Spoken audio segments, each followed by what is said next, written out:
کہ جو شخص بھی اب حضور کے بعد کوئی نبوت کا دعویٰ کرے گا یا کیا ہے وہ دجال، کذاب، جھوٹا، کافر، مرتد، واجب القتل، یہ اس کا قانونی تقاضا ہے۔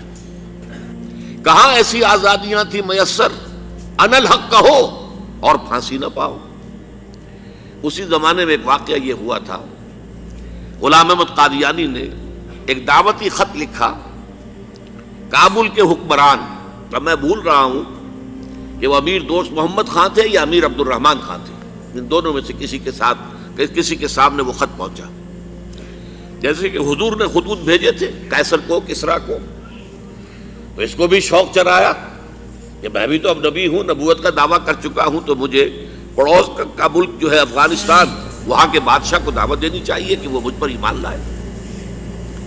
جب وہ خط وہاں پہنچا ہے تو امیر کابل نے اسی خط پہ 2 الفاظ لکھ دیے اور واپس کر دیا۔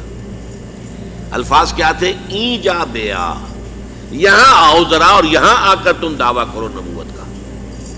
یہ تم انگریز کی چھتری تلے بیٹھے ہوئے دعوے کر رہے ہو، انگریز کے سائے تلے جو ہے، اور انگریز جو ہے تمہیں سپورٹ کر رہا ہے، تم نے جہاد کو جو ہے ختم کر دیا، دین کے لیے حرام ہے اب دوستو قتال، حرمت قتال۔ انگریز کو اور کیا چاہیے تھا؟ گلیڈسٹن نے، جبکہ وہ وزیر اعظم تھا برطانیہ کا، اس نے کہا تھا اپنے پارلیمنٹ میں قرآن کو لہرا کر، جب تک یہ کتاب دنیا میں موجود ہے امن قائم نہیں ہو سکتا۔ یہ تو جہاد اور قتال کی بات کرتی ہے۔ ہم پر اللہ کا بڑا کرم ہوا تھا، اس میں کوئی شک نہیں۔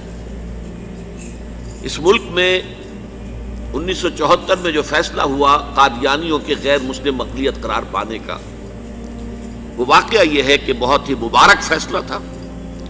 اس کے لیے تحریک جو اٹھی وہ بھی بہت ہی عمدہ تھی، بہت پرامن تھی، بہت منظم تھی۔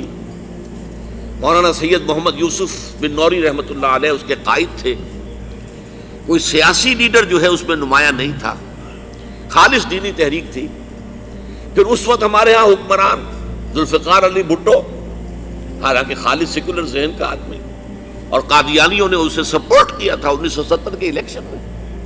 قادیانی سمجھتے تھے وہ تو ہمارا اپنا آدمی ہے، لیکن اللہ تعالیٰ نے اس کے ہاتھوں لیکن بہترین طریقے سے، جس پر اعتراض کیا ہی نہیں جا سکتا، پارلیمنٹ کے ذریعے سے فیصلہ کرایا۔ کوئی آرڈیننس نہیں تھا، کوئی حکم جو ہے، فرمان جو ہے وہ ایشو نہیں ہوا تھا، پارلیمنٹ کے ذریعے سے۔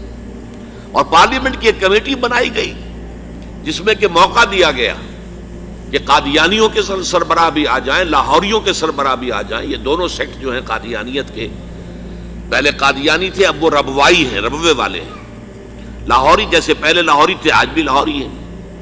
ان دونوں کے سرکردہ لوگوں نے آ کر وہاں پر اس کمیٹی کے سامنے پیش ہو کر بیانات دیے اور کہا، کھل کر کہا۔ ناصر احمد اس وقت جو ہے خلیفہ تھا ان کا، مرزا طاہر احمد کا غالباً بڑا بھائی مرزا ناصر احمد۔ انہوں نے کہا ہم نبی مانتے ہیں، غلام احمد قادیانی کو اب نبی مانتے ہیں، ڈنکے کی چوٹ کا۔